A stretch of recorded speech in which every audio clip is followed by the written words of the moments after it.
फिर से इस एंड टाइम टीचिंग में आप सबको स्वागत करता हूँ।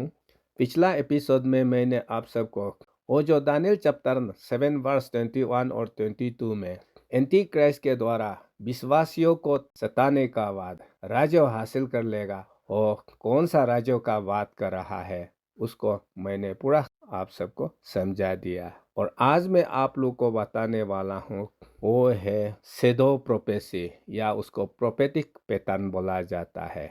मतलब वो भविष्यवाणी जो भविष्य में होने वाला है उसको इतिहास में पहले से एक छाया की तरह करके दिखाया वाला वो प्रोफेसी का विषय में। तो यहाँ आप ये तस्वीर में सबसे पहले देखिए, यहाँ एक इंसान है वो खड़ा होता है, मगर जब उसका पीछे से रोशनी पड़ता है तो उसका छाया जो है कुछ दूरी पर प्रकट होता है। और वो छाया जैसे वो इंसान का शेप होता है वैसे ही वहाँ प्रकट होता है। तो उसी तरह बाइबल में जब हम लोग पढ़ता है तो परमेश्वर ने इतिहास में कई लोगों को उन लोगों का जिंदगी को ऐसे जीने दिया जाता था कि वो जिंदगी भविष्य में क्या क्या होने वाला है उसको दर्शाने के लिए। जैसे अब्राहम का लाइफ को देखिए, याकूब का, जोसेफ का वो लाइफ को देखिए। उन लोगों का लाइफ से स्टडी करने पर ये निकल के आता है कि भविष्य में क्या होने वाला है उसको दर्शाने के लिए उन लोगों का जीवन में घटना घटने दिया गया था। वो सब भविष्यवाणी शिक्षा को कहता है प्रोफेटिक पैटर्न या सेडो प्रोफेसी। सबसे पहला सेडो प्रोफेसी यानी कि छाया भविष्यवाणी ये बताना चाहूंगा कि अब्राहम का जीवन में जो हुआ था वहाँ परमेश्वर अब्राहम को अपना एक लौता बेटा इसहाक को बलि चढ़ाने के लिए मांगता है। तो अब्राहम तो परमेश्वर को विश्वास करने वाला इंसान है। वो परमेश्वर को पालन करते हुए उसका अपना एक लौता पुत्र इसहाक को एक पहाड़ पर ले जाता है और वहाँ परमेश्वर के लिए उसको कुर्बान करने वाला होता है। तो जैसे कुर्बान करने वाला होता है तो वहाँ पर स्वर्गदूत आता है और उसको रुका करके एक मेल शिप जिसको रैम बोला जाता है इसहाक का बदले में वो शिप को सौंप दिया जाता है। और शिप को ही अंत में जाकर जोसेफ का बदले में प्रभु के लिए बलि चढ़ा दिया था। तो यहाँ पर इसहाक क्या है? इसहाक जो है वो हम सब मनुष्यों को दर्शाता है। और वहाँ जो इसहाक का बदले में मार दिया गया था वो शिप जो है वो शिप क्या है? वो शिप यीशु मसीह को दर्शाता है। तो इसका विषय में आप जेनेसिस चैप्टर 22 वर्स 7 और वर्स 8 में लिखा है और जेनेसिस चैप्टर 22 वर्स 13 में लिखा है। तो यहाँ इसहाक का बदले में वो शिप को मरना पड़ा ताकि इसहाक जी सके। ये घटना इसलिए ऐसा घटने दिया था कि ताकि भविष्य में परमेश्वर हमारे लिए क्या करने वाला है उसको दर्शाने के लिए। सारा मनुष्य अपना पापों के कारण से उसका जीवन खत्म होने वाला होता है, नरक जाने वाला होता है। तो उसका बदले में किसी ना किसी को तो बलि चढ़ाना है ताकि हम सब मनुष्यों को जीवन मिले। तो उसके लिए हमारा यीशु आता है और यीशु हमारा बदले में क्रॉस पर जान दे देता है, जिसके कारण से हम सबको अनंत जीवन मिलता है। वहाँ जॉन चैप्टर 3 वर्स 16 में लिखा गया है। तो इसलिए आप अब्राहम, इसहाक और यहाँ जो एक शिप है वो पहाड़ में जो घटना घटा था वो कलवारी क्रॉस पर यीशु हमारे लिए क्या क्या करने वाला था वो सबको दर्शाने के लिए किया गया था। ऐसे ही भविष्यवाणी को हम लोग सेडो प्रोफेसी कहा जाता है। उसके बाद और एक सेडो प्रोफेसी दिखाई देता है, वो है पास ओवर स्थापना में। एक्सोडस किताब में यहूदी लोगों को इजिप्ट देश से भागने का रात में वहां पर यहूदी लोगों को परमेश्वर कहा जाता है कि आप सब का घर में भेड़ कुर्बान करना और उसका खून को अपना अपना दरवाजा में पहुंचना कहा गया था। तो जिसके कारण से वो रात को जब स्वर्गदूत इजिप्ट का सबसे पहला जन्म दिया वाला बेटा को मारना होता है तो यहूदी लोगों ने ऐसा किया और जिस जिस दरवाजा में खून नहीं पहुंचा गया था उसी घर का पहला बेटा मर गया और रोने धोने का समय में यहूदी लोग और रात को भाग गया इजिप्ट देश से। अब इसी को जाकर आगे परमेश्वर ने मोजेस को कहा कि इसको एक त्योहार का जैसा भविष्य में मनाते जाना।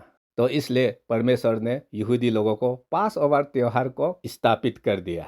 और उस पास ओवर त्योहार में वहाँ जो भेड़ मारा जाता है, जिसका मीट वो लोग त्योहार का समय में खाता है, तो परमेश्वर ने एक्सोडस चैप्टर 12 वर्स 2 में कहता है कि पास ओवर त्योहार में भेड़ को मार डालना और उसका मीट खाना, मगर उसका हड्डी को गलती से भी टूटाना नहीं है, सिर्फ मीट को खाना बिना हड्डी तोड़े हुए, जिसको एक्सोडस चैप्टर 12 वर्स 46 में लिखा गया है।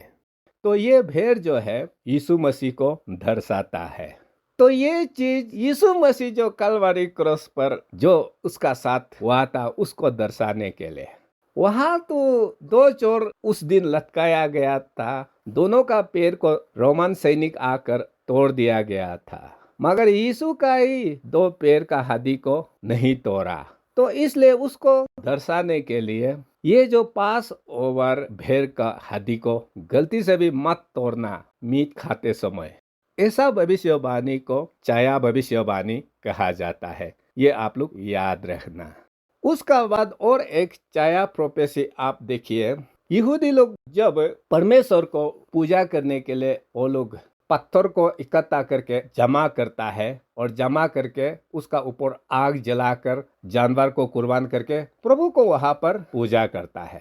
तो जब ये पूजा करने के लिए जो पत्थर जमा करके इस तरह का ये लोग स्ट्रक्चर खड़ा कर दिया जाता है, उसको ऑल्टर इंग्लिश में बोला जाता है। तो डिट्रोनोमी चैप्टर 27 वर्स 6 में आप देखिए, वो जो ऑल्टर बनाएगा परमेश्वर का तरफ से यहूदी लोगों को आज्ञा दिया गया है कि वो ऑल्टर जो है बिना टुकड़ा किया वाला पत्थर, जैसे मिट्टी में पाया जाता है वैसे ही उतार करके बिना टुकड़ा किए हुए, चाहे वो मार्तल से हो चाहे वो नुकीला वाला चीजल से हो, टुकड़ा नहीं करते हुए जैसे मिट्टी में पाया जाता है वैसा ही उसको उतार करके औल्तार बनाना और उसी में जानवर लोग को कुर्बान करके परमेश्वर को आराधना करने के लिए बोला गया था।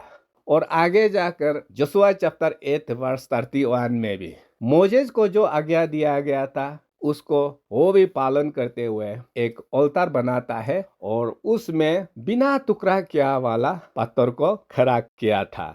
तो ये बिना टुकड़ा किया वाला पत्थर किसको दर्शाने के लिए, वो मैंने आप लोग को गया हुआ एपिसोड में बताया था ना, वो यीशु को दर्शाने के लिए। इसलिए मैंने बताया था दानियल चैप्टर 2 वर्स 34 में जब सेकंड कमिंग यीशु आता है तो एक पहाड़ से बिना टुकड़ा किया वाला पत्थर वो निकल कर और नेबूकदनेस्सर राजा का जो अलग अलग धातुओं से बनाया वाला मूर्ति में से वो 2 पैर का 10 उंगली को हिट करता है और हिट करके संसार का जितना भी राजा महाराजा चलाया वाला राज्य को तहस नहस करता है और करके और राज्यों को प्रभु अपनाता है। और अपना कर सेकेंड कमिंग का दिन तक जो लोग परमेश्वर यीशु को विश्वास करके जिंदा होकर निकालने में कामयाब हो गया, ये संसार को उन्हीं लोगों को सौंप दिया जाता है ताकि फिर से शादी ब्याह करके एक नया युग शुरू हो। तो इसलिए ये आन का स्तून भी एक छाया भविष्यवाणी है, हाँ, हो यीशु को दर्शाने के लिए। उसका बाद 4 नंबर में आप देखिए जोना का जीवन में भी देखिए, उसको निनेविया में जाकर प्रचार करने के लिए बोला था, मगर वो कहीं और भागने के लिए कोशिश किया, जिसके कारण से उसको उसका जीवन में जजमेंट आता है और वहां समुद्र में पानी का जहाज से फेंक दिया गया था और बड़ा मछली निगल लिया गया था। मगर यीशु नया नियम में आकर बताता है कि 3 दिन 3 रात और मछली का खोक में ता बोला है। तो ये सब को तो मैंने आप लोग को पहले सब कुछ समझा दिया था कि हाँ, जोना को मछली ने निगल लिया, मगर जोना 3 दिन 3 रात तक मछली का अंदर में जिंदा नहीं था, क्योंकि जोना चैप्टर 2 वर्स 2 में बताया गया है कि उसने सियोल का दुनिया से पुकारा।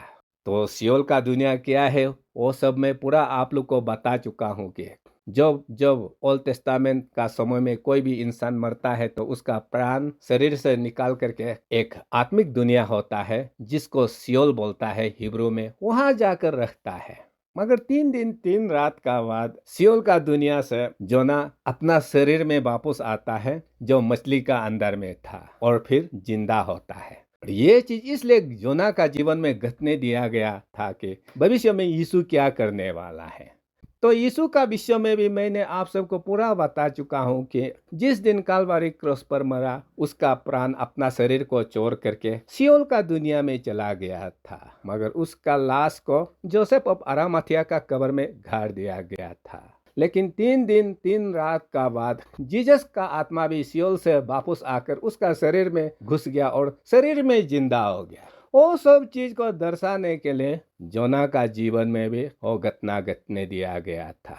ऐसे ही घटना जो भविष्य को दर्शाने के लिए घटता है, उसको छाया भविष्यवाणी कहा जाता है। उसका बाद 5 नंबर में और एक छाया भविष्यवाणी देख लीजिए। यहूदी लोग इजिप्ट में जो जीवन बिताया था और उसके बाद मोजेज आया और उन लोग को आजाद करा करके लाल समुद्र को पार करवा करके सऊदी अरेबिया डेजर्ट में 40 साल दुख तकलीफ जीवन जिया। उसके बाद आखिरी में कनान देश पहुंचा। ये सब घटना वे भविष्य में क्या क्या होने वाला है उसको दर्शाने के लिए होता है। तो यहाँ आप इजिप्ट को देखिए। इजिप्ट लोग तो यहूदी लोगों को गुलाम बना करके, नौकर चाकर बना करके रखा हुआ था। तो यहूदी का जीवन जीना मुश्किल हो गया इजिप्ट देश में। तो इजिप्ट देश क्या को दर्शाता है यहाँ? वो ये संसार को। और वहाँ जो पारो राजा जो यहूदी को दुख तकलीफ कानून लगा लगा कर जीना मुश्किल कर दिया गया था, वो शैतान राजा लूसीफर को दर्शाता है। वो इजिप्ट का दुख तकलीफ जीवन से यहूदी को कोई बचाने के लिए आना था, वो है मोजेज। मोजेज के जरिए यहूदी को वहां से आजाद कर लिया गया। तो मोजेज क्या को दर्शाता है? मोजेज यीशु मसीह को दर्शाता है। और वहाँ जो यहूदी लोग इजिप्ट में दुख तकलीफ जीवन जी रहा था पारो राजा का अंदर में, वो हम लोग का जीवन में प्रभु को जानने से पहले जब शैतान राज करता था, वो जिंदगी को दर्शाता है। और वहाँ इजिप्ट से यहूदी लोग भागकर, यहाँ पर इंग्लिश बाइबल में लाल समुद्र लिखा है, रेड सी को क्रॉस करवाया बोला है। तो आप लोग का नॉलेज के लिए मैं यहाँ बताना चाहता हूँ, रेड सी बोलकर बाइबल में नहीं होता है, यहाँ वहाँ यम सुप। तो यहाँ मैप में देखिए, नीचे में बड़ा समुद्र है जिसको रेड सी कहा जाता है, मगर वो लाल समुद्र का ऊपर तरफ छोटा छोटा 2 समुद्र भाग होकर निकल गया। एक तो गल्फ ऑफ सुएज और दूसरा जो है गल्फ ऑफ अकाबा। तो ऐसा करके वो लोग गल्फ ऑफ अकाबा से पार किया और पार करके सऊदी अरेबिया में पहुंच गया, जहां असली सिनाई पहाड़ है मिडियन इलाका में। तो जब ये गल्फ ऑफ अकाबा को क्रॉस करते समय ये भी 10-12 किलोमीटर चौड़ाई है, और उसको परमेश्वर ने मोजेज को शक्ति दिया और पानी को चीर पार करके यहूदी को उस पार ले गया, और ऐसा करके हमेशा के लिए इजिप्ट का गुलाम से आजाद हो गया। तो ये जो इजिप्ट देश है, गल्फ ऑफ अकाबा को क्रॉस करके सऊदी अरेबिया डेजर्ट में निकालना, ये नदी क्या को दर्शाता है? जब हम प्रभु को विश्वास करता है और विश्वास करने का साथ साथ हम लोग वाटर बपतिस्म देता है और वाटर बपतिस्म देकर एक नया जीवन शुरू करता है, उसको दर्शाने के लिए यह सब नदी को क्रॉस करने दिया गया था। और वो नदी का जो इजिप्ट तरफ का उस पार जो है, वो हमारा पुराना आत्मिक लाइफ जो बिना परमेश्वर का, जो दुख तकलीफ से भरा हुआ, जो शैतान का कंट्रोल में था। लेकिन जब नदी क्रॉस होने का बाद जो नया जीवन यहूदी लोग के लिए शुरू हो गया था, वो हमारा नया आत्मिक लाइफ, वाटर बपतिस्म का बाद जो न्यू लाइफ होता है, उसको दर्शाने के लिए वो सऊदी अरेबिया का इस पार का जीवन होता है। तो गल्फ ऑफ अकाबा को क्रॉस करने का बाद होता क्या है, वहां पर मिडियन देश होता है। तो मिडियन देश में ही सिनाई पहाड़ होता है, जहां मोजेज 10 कमांडमेंट्स, ये जो लॉ वगैरह को लेके आता है। तो मोजेज तो यीशु को दर्शाता है ना, तो यीशु तो हमारे लिए परमेश्वर का वचन लेके आया। तो ये न्यू लाइफ में आप देखिए, सऊदी अरेबिया में तो पूरा डेजर्ट है, बालू ही बालू है, कोई खेती बाड़ी नहीं हो सकता, वहाँ पानी भी मिलना मुश्किल। ऐसा जगह में 40 साल यहूदी लोग वहाँ पर जर्नी किया। तो वो क्या है? वो है वाटर बपतिस्म का बाद क्रिश्चियन स्पिरिचुअल लाइफ जर्नी शुरू होता है, जिसमें हर एक दुख तकलीफ चुनौती को विश्वास के साथ कुचलते हुए आगे हमें बढ़ना है। वही चीज को दर्शाने के लिए यहूदी को 40 साल दुख तकलीफ सऊदी अरेबिया डेजर्ट में इन लोगों को घूमने दिया गया था। लेकिन जब 40 साल खत्म हो गया था तब यहूदी लोग कानान देश में प्रवेश होता है, और ये कानान देश क्या है, वो स्वर्ग को दर्शाता है। तो इसलिए यहाँ इजिप्ट से लेकर कानान देश तक मोजेज लीडरशिप का अंदर में यहूदी को अगुवाई करके पहुंचाना, वो ये सब प्रोफेसी को दर्शाने के लिए कि यीशु आने का बाद हमारा आत्मिक जीवन का क्या संघर्ष होगा, और उसको जीतने का बाद अंत में हम सबको स्वर्ग प्रवेश होना होता है, वो सबको दर्शाने के लिए वहाँ घटना घटने दिया गया था। तो ऐसे ही रेप्चर के लिए भी सेदो प्रोफेसी बाइबल में लिख के रखा हुआ है, जो यहूदी का जीवन में घटना घटने दिया गया था, या उन लोगों को कानून के तौर पर लागू कर दिया गया था कि रेप्चर जो है महाक्लेश से पहले होगा, उसको दर्शाने के लिए। और उसका सबसे पहला शिक्षा मैं आप लोग को बताने वाला हूँ, वो है यहूदी का 7 त्योहार। तब तक के लिए प्रभु आप सबका साथ बना रहे। धन्यवाद।